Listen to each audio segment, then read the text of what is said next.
Dr. Ala Amin Najjar, she's a doctor for the children.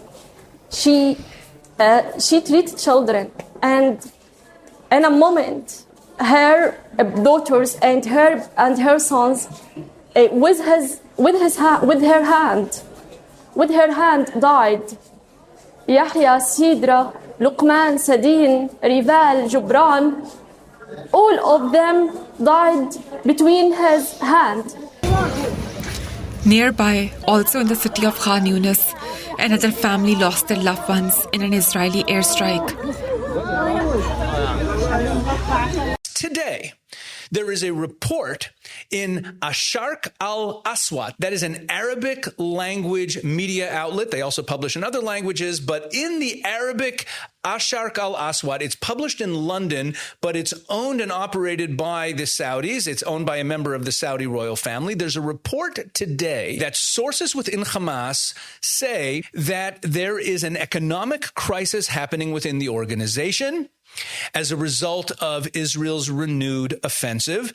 And sources within Hamas, I'm now quoting from the article in translation, sources within Hamas told Asharq al-Aswat that the organization has never been in such bad shape. They reported that there is great difficulty for Hamas in paying the salaries of its activists, of its employees. And they said that for the last 4 months, the government workers in Gaza have received only a small fraction of their salary, which has caused them to be extremely angry and displeased with Hamas, of course.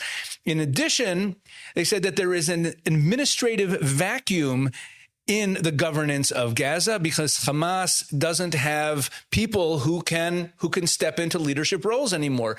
You might remember from about a week and a half ago, the Israelis carried out airstrikes that killed most of what was remaining of the Hamas leadership, including the top authority in Hamas in Gaza, Muhammad Sinwar, the brother of the deceased Yahya Sinwar. He succeeded his brother, and Israel killed him about a week and a half ago in an airstrike.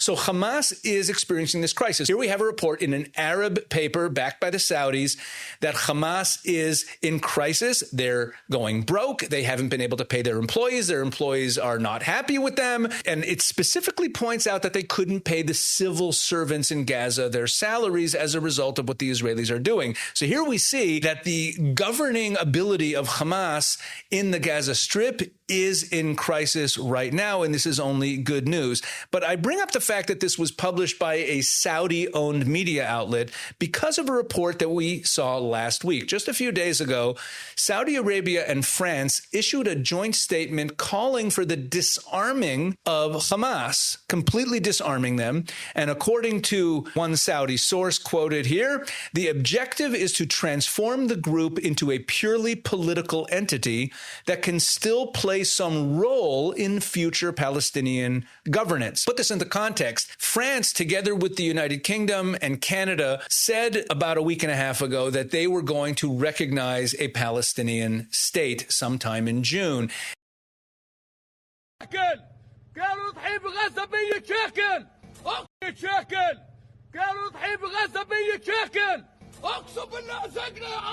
That was a resident of the Gaza Strip calling out the vendors who charged him 100 shekels for a single bag of flour. Now, 100 shekels is approximately $30, an absurd price for a bag of flour. Now, in my previous video, I talked about the quantities of aid that have been coming into the Gaza Strip since the beginning of the war, and I showed there very clearly that the quantity of food in the Gaza Strip that's come in since the beginning of 2025 is the same on average per month as has been coming into the Gaza Strip ever since the beginning of the war. And there has not been starvation. There have been no deaths from starvation throughout the war in the Gaza Strip. There is no starvation crisis. If you haven't seen that video, you have to go watch that now. It's got a lot of very important information. But here you see a guy who is being overcharged ridiculously for a single bag of flour. Now, as you can see, this bag of flour is from Israel. You might have noticed that it has Hebrew writing writing on the package. This flour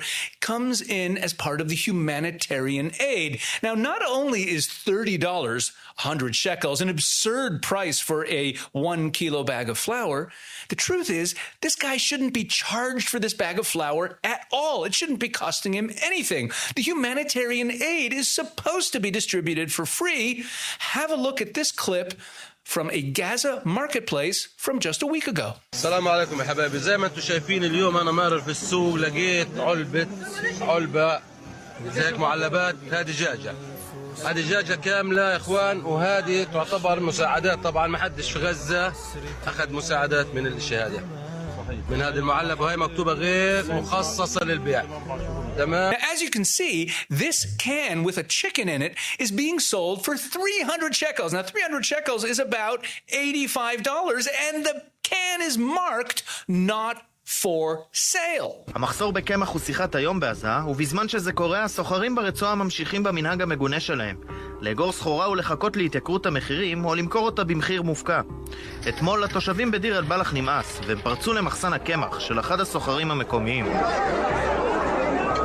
Now, those young men that you saw at the beginning of that clip, you might have noticed these symbols on their vests that they were wearing. They are employees of Hamas. Now, what they're doing is they're rebagging flour that came in on humanitarian aid trucks into bags that will be put into Hamas storehouses and resold at a later date. You also saw in that clip that the people of Gaza are fed up with this. They see what's going on, and they've even started breaking into the Hamas warehouses to get the food themselves. This example that you saw in that clip from Deir Balach from just a couple of days ago is only the most recent example. There have been a number of incidents like this where people have actually broken into the warehouses of Hamas to get the food for themselves. الرحمن الرحيم.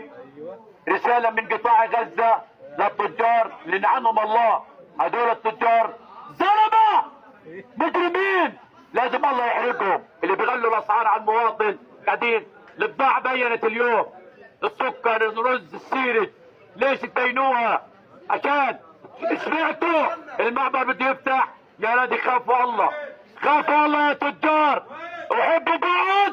مناش لرب العالمين، لكن حسبنا الله ونعم الوكيل على كل تاجر ظالم وبالحرام بغلي الأسعار على المواطن. الناس بدها تعيش. Finally, let's have a quick walking tour of a fruit and vegetable market in the Gaza Strip.